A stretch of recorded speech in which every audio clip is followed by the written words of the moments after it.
Appreciate everyone being here today. It's an exciting time for us. Finally get to kick off the season here with the first practice on Wednesday.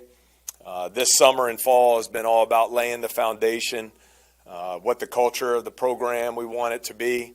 And I'm excited to get started on Wednesday because now it's about competition and a player evaluation and really start to determine what our core group is going to look like. So best time of the year for us, first day of practice on Wednesday.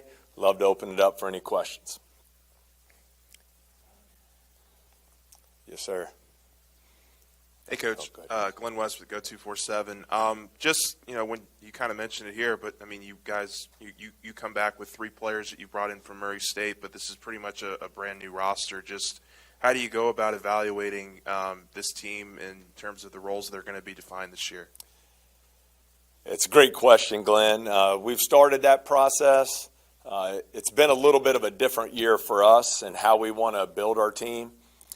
I would prefer the summer and fall to be more player development driven, a lot of individual workouts and so forth. But with us having essentially 13 new players, new staff, we've done a lot more team events this summer and fall to start to build the chemistry of the group, to start the installation process of offense, defense, and special team schemes. And then now I think as practice starts, ultimately the players will determine who plays through their production on the court and practice, their ability to impact winning. And so we'll have very competitive practices. I'm an equal opportunity there. You can come and earn as many minutes as you want and really work to determine your role within the team. Where I might vary from others, you won't see us running any platoon systems. 12 players aren't going to play. We like to get to that top 8 or 9 and keep our best players on the floor as much as possible. So these next 6 weeks will be critical in determining who those guys are going to be. Yeah, Ron Higgins, Tiger Details. Your 3 Murray State guys, have they kind of been your kind of natural leaders so far because they've been through your system? They know, the workouts, the discipline. Have other players kind of gravitated to them for answers? Well, I think that's part of the goal for them. They certainly have a great understanding of what we want the program to look like, how we should function on a daily basis, what the energy in the gym at practice should be like. All of those things are very important. But I don't ever want to put a limit on who the leaders are of the team. I've been a part of great teams that just had 1 leader. I've been a part of great teams that had 5. I think Mwani Wilkinson and Adam Miller, certainly with their familiarity here with LSU, being high-level players, those are also great candidates to be leaders of the team.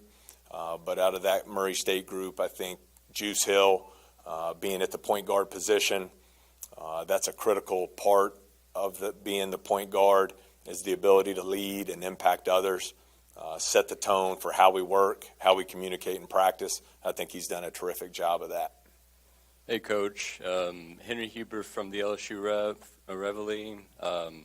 Retaining a player as talented as Adam Miller had to have been a huge plus entering your first season. What was his attitude like when you got here, and how has it evolved ever since? Yeah, Adam's been terrific. Love him. Obviously a very good player. Can really shoot the ball at a high level. What I've enjoyed most about coaching him, he is a relentless competitor, incredibly smart, has a great basketball IQ, and he wants to win. And so I think it's going to be important for him not only to carry the load on the floor himself as a player, but to be a leader on the team. All that being said, I think we have to temper expectations for him as well. This is going to be a process. He hadn't played college basketball game in 18 months. He's been cleared for 4 weeks. So it's not going to happen overnight, but he's going to have a great year for us. Been an absolute joy to coach. Been a lot of fun to build that relationship starting in the spring. And, quite frankly, was honored he chose to stay and be a part of what we want to build here at LSU. Hey, Coach. Matthew Burney from On3. Obviously, you have the 4 freshmen that you added. What have you seen from them and how they've approached working, getting to know you, getting to know the staff, and getting to know how to approach college basketball? Been a lot of fun. It's a process. Everyone's on a different timeline. Some guys it happens right away. Sometimes it could be a semester, could be a year. But with the freshmen, I think you look at Jalen Reed, had an unbelievable offseason in the weight room. 6'10", 235 pounds, highly skilled. Like Adam Miller, a very smart player, really has a great understanding of the game. And he's not a 6'10", just back to the basket guy. He's the today's era forward, skilled on the perimeter, can really pass it, create off the dribble. He's going to be an outstanding player for us. Tyrell Ward has really made great progress since the start of the fall semester. 6'6" wing, can score it, athletic, just wants to be a great player. So with that being said, he invests a lot of time in it, and you start to see the production as he continues on his journey. Big Sean Phillips, 7-footer. He's 245 pounds right now, was 320 pounds 2 years ago. All right, so you see the commitment he's made to improving. He's a guy who can protect the basket, with his shot blocking around the goal. It's just going to be a matter of continuing to learn the system. And then Cornelius Williams had a good summer. He's out right now with a shoulder injury.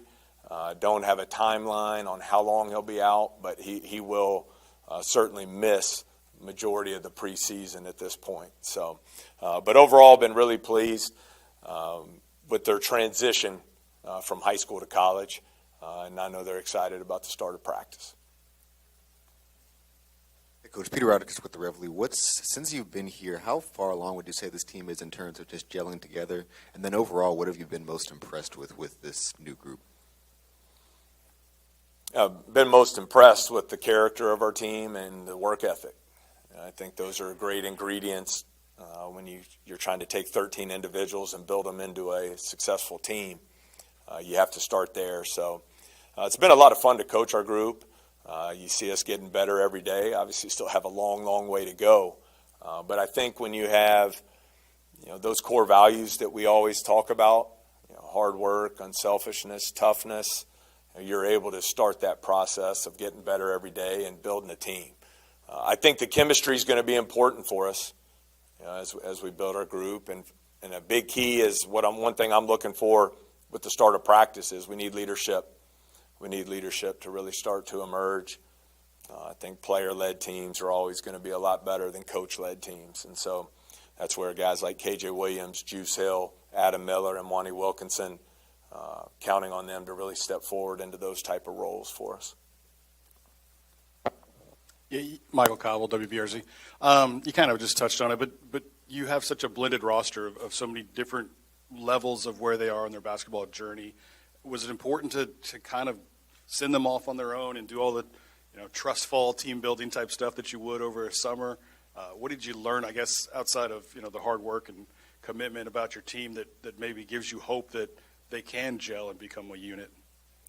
Well, I think it's important with every team that chemistry is developed. It's especially challenging for us with everybody being brand new.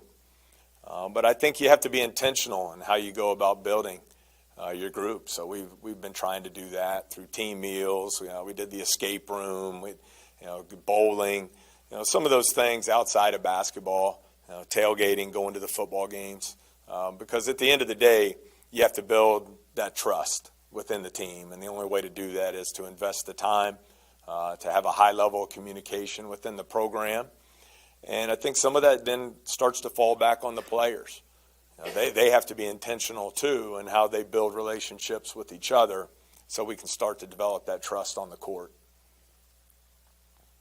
Matt, I think y'all have surprised a lot of people in the media, people in general, with the roster you're able to build concerning the uncertainty with the NCAA situation. Were you pleasantly surprised at all that players bought into the message that you were trying to sell? And what do you think was the factor that allowed you to bring players in from all over the place that under somewhat uncertain circumstances?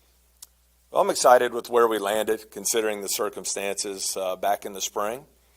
I think recruits, players, their families, I think they're all looking for some of the same things. Genuine, real relationships, a player development plan, a style of play that fits their game, an opportunity to come in and get better and prepare, hopefully to have great success here at LSU, and also set yourself up to have opportunities playing at the professional level when you leave. That it's an all-encompassing plan with our players, that they know we genuinely care about our players on and off the basketball court, that we're going to take care of their academic plan as well, and that we're going to invest and care about them as people. And I think, regardless of the circumstances, those things have to be at the foundation of what we're trying to build here. So I'm excited with where we landed. I know we've had all the stories about how we built the roster from 0 to 13, and it was fun doing all those. Now it's time to get to work. We've turned the page from that. Our roster for the 22-23 season is what it is. And I'm excited about turning it into a really good basketball team, starting with practice on Wednesday. The NCAA stuff still hasn't been resolved. So what is the motivation for this team? How do you, get them the right direction and knowing you don't know the end game this year. You have no idea if there's a tournament for y'all or not a tournament. I mean, how do you keep them focused on, I guess, getting better and not worry about what's going to happen in the future? Yeah, I think simple but boring answer. I mean, we got to control what we can control. Whatever's happened in the past, I have nothing to do with it. We have nothing to do with it. We have nothing to do with what happens NCAA-wise moving forward, so we don't ever talk about it. I came here to LSU to move the LSU basketball program forward and to build a championship program, and so we focus on that every single day. Players come here, they want to get better. They want to win. They want to be on the biggest stage in the country here in the SEC, and they want to prepare to go play in the NBA one day. And so I think it's important that we just keep our focus on that daily process of how you going about getting there. Hey, Coach, just when you're looking at establishing an offensive and defensive identity with this group, how much of that were you able to do over the summer, and then how much of it, kind of dictates what you see over the next 6 weeks? I think a good question, Glenn. I think, like most coaches, I have a certain system, a foundation that I believe in, schemes on the offensive and defensive end of the floor. But then at the same time, I think it's the coaching staff's job to put our players in the best position to be successful. So as we start to see our top 8 or 9 guys really evolve and establish their roles on the team, then it becomes our job as coaches to make sure we're building a system that's going to fit their strengths and give us the best opportunity to win games. And so I think we have a good foundation in place, what our concepts are on the defensive end of the floor, how we want to play offensively, and now we can really get to specific details these next 6 weeks of who needs to be shooting the basketball, where the ball needs to go, really developing our balance inside, outside, and I think you'll start to see that emerge in the coming weeks here. How do you want to break up the 6 weeks? What do you break it down into thirds? How do you approach it so that you're ready to roll? Mike, I like the new change. I guess it's been 6-7 years now. It used to be you always started on October 15th. Now going back 6 weeks, this 42-day window, we can be on the floor 30 days with our players. So I think it allows you to break it up, keep them fresher. I think the players like it because the preseason conditioning program's shorter. And then we like to go to start. We'll go 3 days on, take a day off, 2 days on, take a day off, and we'll do that all the way up until our first closed scrimmage toward the end of October. But it's full go at this point. We don't have necessarily an offensive day, a defensive day. Each day will consist of offense, defense, special teams, and player development. Big believer in that. We'll do player development, individual skill work every single day until the season ends. Hey, Matt. Sheldon Mickles at The Advocate. What did you see in Kendall Coleman so far that he averaged a double-double last year at Northwestern State? What do you like about him, and what do you have any other injuries besides Cornelius Williams? With Kendall, motor and physicality. 6'8", 235 pounds, really strong, physical, plays extremely hard. So he's been our leading rebounder up until this point through summer and fall. He's continuing to learn and get a better understanding of how we want to play and in all our different schemes. But most importantly, extremely hard worker, plays with great energy, brings a lot of toughness to our front court. And then injuries. Really we've had some guys banged up here and there, nothing serious. Adam Miller is fully cleared, as I mentioned earlier, so he'll be full go when we start on Wednesday. Cornelius Williams will be out. I really should expect everyone else to be good to go when we start up Wednesday. Hey, Coach, here in the middle, Jacques Doucet, WAFB-TV. I was just curious, what's it been like to be part of the entire LSU landscape when you've got Kim Mulkey coaching the women, Brian Kelly coaching football, Jay Johnson baseball, and so forth? It seems like all those coaches say that we all kind of raise each other's level. It's been awesome just to be at LSU. I mean, I'm incredibly appreciative of the opportunity.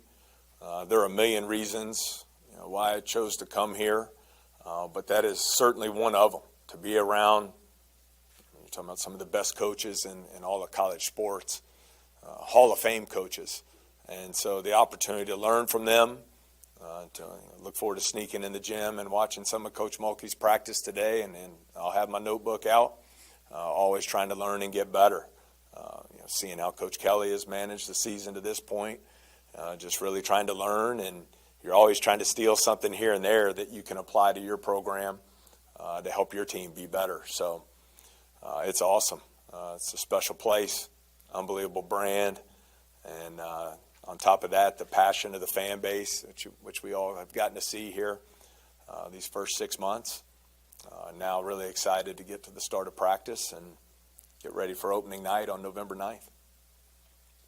Hey, Coach, Ed Daniels from New Orleans. I know you can't talk about this, but it looks like you're having success recruiting the New Orleans area and the state. The 2006 Final Four team had a lot of Louisiana kids on it. I wanted your impressions of the state, and moving forward, how big will it be for you in recruiting? Well, we need another cycle like that to come through in the state, where there are 5 Final Four starters within an hour of campus. But I love the state of Louisiana. We've had players there during my time at Murray State and elsewhere. The high school coaches have been awesome. It's been great getting to meet so many of them. Expect to have quite a few of them at practice over the next 6 weeks as we look to build those relationships. But we always want to do a great job recruiting the state of Louisiana. We know a lot of these high school players have great pride in LSU and want to represent their home state. So we'll continue to do a good job there, building those relationships across the state. When you look at Mwani, what do you see for his potential? I think we've seen he wants to be a better offensive player. He wants, but ultimately it never came to fruition. Where do you see his growth this season? Well, I have high expectations for Mwani. I love him. He's been absolute joy to coach. He is a warrior. He's a winner. He embodies everything you want in a member of your team. He's had great success on the defensive end of the floor as an elite defender.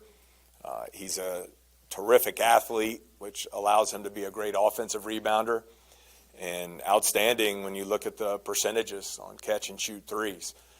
My goal for him is to see him take on an expanded offensive role, and a guy I expect to have a breakout year for us scoring the ball. And the final piece of that, Mike, is the leadership piece that I mentioned.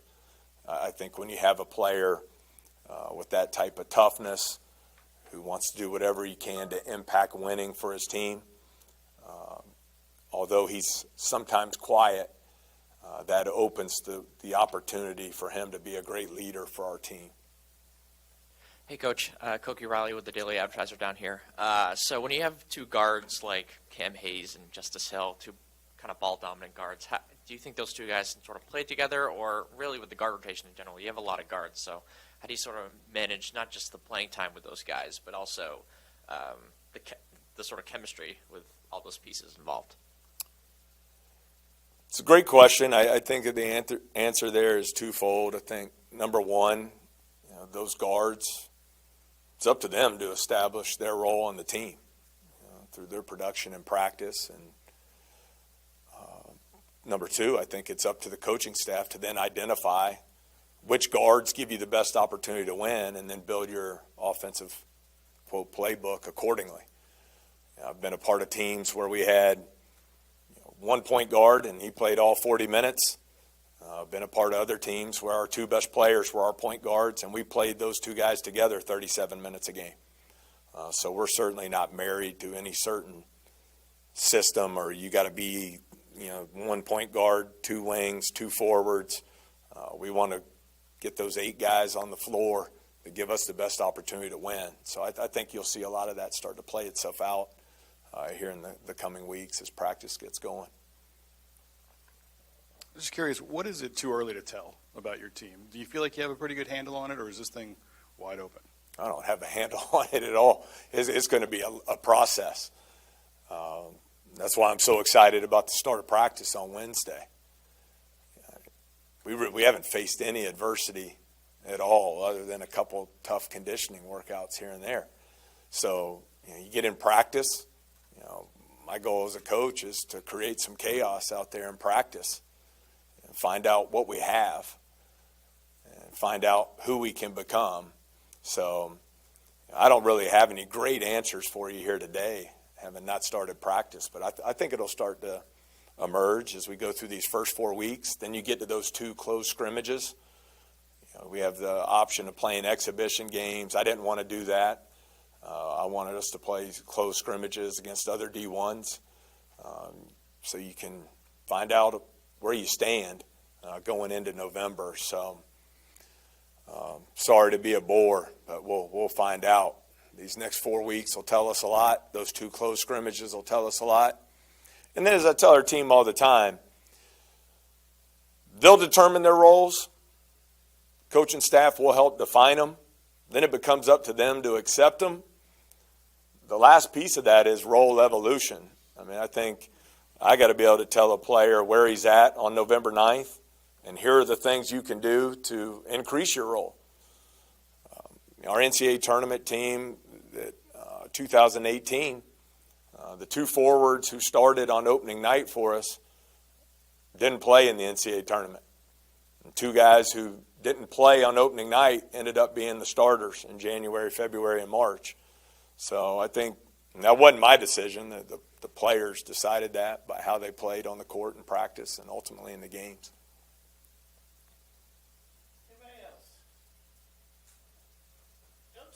Awesome. Thanks so much. Appreciate it.